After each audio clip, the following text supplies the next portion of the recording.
On est le 20 novembre et comme tous les ans à cette date, la communauté trans honore la mémoire de ces adelphes mortes en conséquence de la transphobie, des suites d'agressions ou d'une pression sociale qui pousse au suicide. Cette journée, elle est née d'un besoin de commémoration après le meurtre de deux femmes trans noires américaines, Rita Ester et Chanel Piquet. Sa mise en place à une date fixe permet d'avoir un moment plus ou moins officiel pour sensibiliser la majorité cisgenre aux violences transphobes, en commémorer les victimes, mais aussi réfléchir dans la communauté et avec les institutions politiques à mettre en place des solutions. Autour des militantes Gwendolyn Ann Smith, Jararia De Alto et Nancy Nangeroni, plusieurs associations locales se sont mobilisées pour que la première commémoration ait lieu en 1999 à Chicago et San Francisco. En 25 ans, cette date elle est vraiment devenue incontournable pour nous et est devenue l'occasion de nouvelles initiatives. Il s'agit d'une journée grave, centrée sur la transphobie, et récemment l'enchaînement des séquences politiques n'a fait qu'aggraver la situation pour nous. Les personnes trans sont devenues le bouc émissaire et la justification très utile mais très malhonnête à plein de problèmes sociaux. La réalité du terrain pour nous, c'est que économiquement, les personnes trans sont encore largement discriminées à l'embauche et en moyenne moins payées que les personnes cisgenres. Médicalement, nos besoins de transition sont de plus en plus criminalisés et interdits et la santé générale refuse de nous prendre en charge ou alors nous traite comme des expériences. Politiquement, on l'a encore vu récemment, on nous accuse d'échecs électoraux. Au mieux, on est un poids, au pire, on est l'épouvantail qui est agité et présenté comme la pire menace sociale pour justifier de mesures de discrimination, de contrôle et d'un recul de nos droits. Médiatiquement, un véritable lobby transphobe a fleuri partout et a entraîné la multiplication et une plus grande impunité autour de théories du complot nous concernant et d'appels à la haine. Concrètement, cette journée, c'est aussi l'occasion de chiffrer la transphobie. J'utilise aussi les données collectées par le Trans Murder Monitoring Project et par le projet Remembering Our Dead. Ces statistiques, elles sont collectées d'un Tidor à l'autre, donc de novembre à novembre. Cette année, 350 assassinats transphobes ont été répertoriés.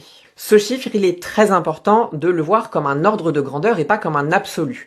Il doit être revu à la hausse et est lacunaire. Cette fourchette, c'est le résultat d'un travail de collecte de données par des ONG et des associations qui utilisent des sources notamment policières et médiatiques, mais qui sont elles aussi tronquées. Parce que souvent nos morts ne sont pas rapportées en respectant notre genre et notre transidentité, parce que parfois aussi les familles craignent du mépris et du coup ne rapportent pas nos décès, parce que la police peut décider d'ignorer ou de nier la nature transphobe de ces actes, et que parfois tout ça ne remonte pas jusqu'aux médias.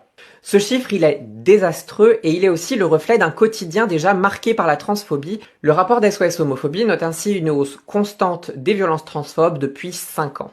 Les appels d'urgence aux services d'aide dédiés au suicide ont explosé au Royaume-Uni depuis les législations anti-transition et ont été multipliés de 700% aux USA.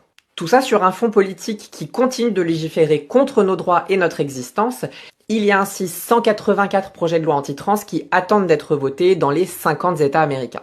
Cette année encore, c'est le même trio de tête qui concentre la majorité de ces assassinats, le Brésil, le Mexique et les États-Unis, mais la France n'a pas été épargnée puisque 2 femmes trans ont été tuées chez nous en 2024, Angelina et Géraldine. La situation est toujours plus dangereuse, mais elle ne touche pas toutes les mêmes personnes de la même façon.